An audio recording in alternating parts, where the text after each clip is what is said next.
po, ako si Christian Felicity. At ngayong araw po ito, ay gagawa tayo ng magandang fried rice.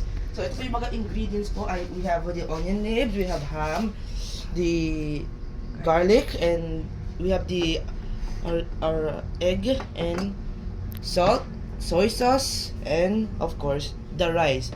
Paano tayo magluluto pag mukhang walang rice? So, Sila na lang daw ang lalakad.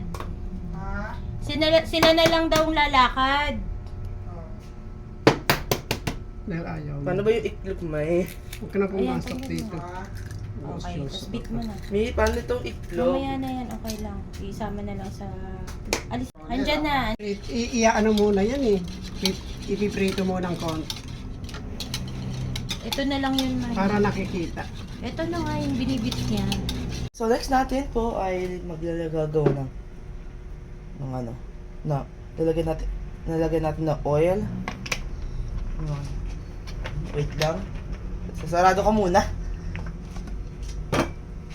Putain. Papa-spread natin po para hindi magkasunog. Ayan na po. Ayan. Kailangan kasi gagaganito para hindi masusunog yung mga iklog. Yan, okay na. So, ipapainit natin konti para lalagay ko na yung batch. Sige lang. Lagay natin yung iklog. Oh.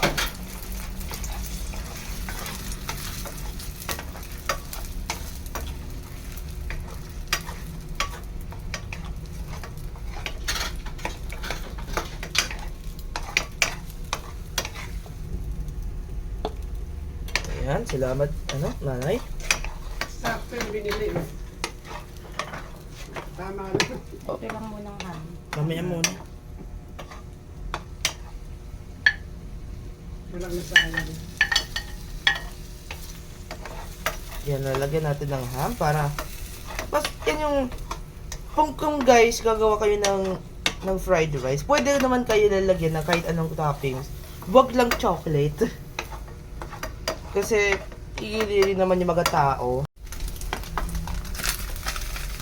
Okay. Niliiwan ba pa lang? Halo mo. Hawakan mo. So, stick. Ito. Ito yung... Ika, may nahanap Ito. na rin. Hindi ang sinanda. Hawakan mo. Yan. Tapos haluin mo sa ilalim. And... So, tumatapos. konti mantika kasi. Mamantika yung masyado. Lagyan ng konting soy sauce. Ito na.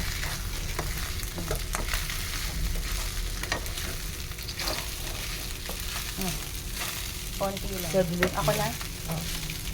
Okay. Salamat sa assistant ko na nalagyan ng soy sauce sa aking luto.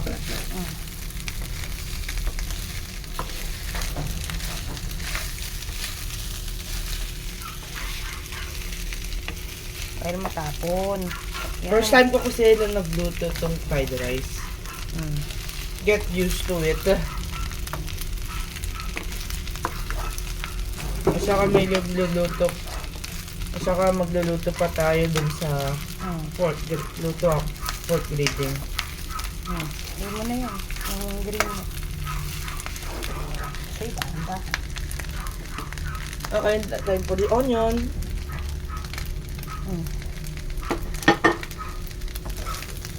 Onion leaves.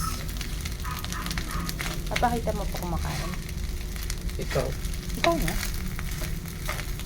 Ay, hindi. Papakita lang yung finished product. Okay. Stop na. Oo, parang lumahaba.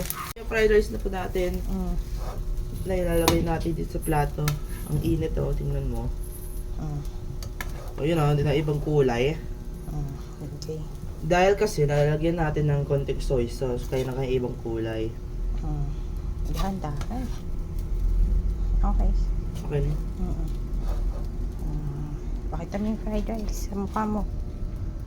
Okay. Isa ka, inireels pa ni Mama.